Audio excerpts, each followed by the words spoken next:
અખિલ ભારતીય સેવાદળ વડોદરા દ્વારા છેલ્લા 50 વર્ષ ઉપરાંતથી રાષ્ટ્રધ્વજ ફરકાવતા અને રાષ્ટ્રગાન કે રાષ્ટ્રગીતને પદ્ધતિસર ગાતા શીખવાડવામાં આવે છે. આ તાલીમ સેમિનાર તારીખ 12, 13 અને 14 ઓગસ્ટના રોજ યોજવામાં આવશે. उसके बाद जो दूसरी रस्सी होती है वो दूसरी रस्सी को ग्रिप के साथ ऐसे ठीक तरह से ध्वज फरकाए तो ऑर्डर देंगे सलामी आम दो।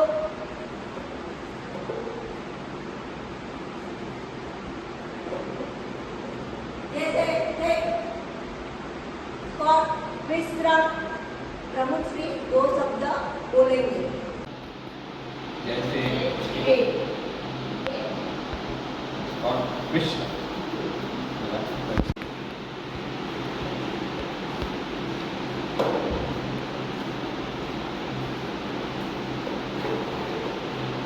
ऐसे उसकी गड़ी करनी है। ये धीरे उसको वाइट के साथ और इसको ऐसे हम छोड़ देते हैं ऑरेंज को।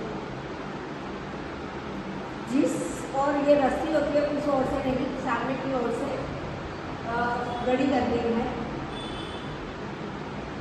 जो अपना हाथ है उसके मुताबिक अब उसकी गड़ी करते हैं। जो फोल्ड है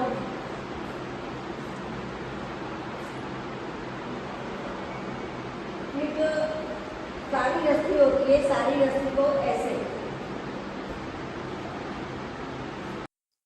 અમારી સંસ્થા અખિલ ભારતીય સેવાદળ દ્વારા દર વર્ષે 15મી ઓગસ્ટ અને 26મી જાન્યુઆરીના ઉજવણીના ભાગરૂપે લોકોમાં જાગૃતિ વધે અને ધ્વજ ફરકાવ વિશેની જાણકારી મળે એ હેતુથી રાષ્ટ્રધ્વજ ફરકાવવા અંગેની તાલીમ આપવામાં આવે છે.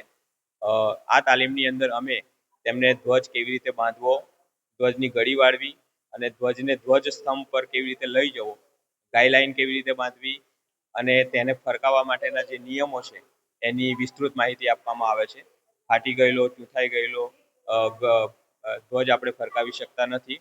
મેલો થઈ ગયેલો, રંગ ઉડી ગયેલો હોય આવો ધ્વજ પણ આપણે ફરકાવવા માટે યોગ્ય નથી. તો આ તમામ પ્રકારની માહિતી આપવામાં આવે છે. રાષ્ટ્રધ્વજના ઇતિહાસ વિશે પણ અમે એમને માહિતી આપીએ છીએ.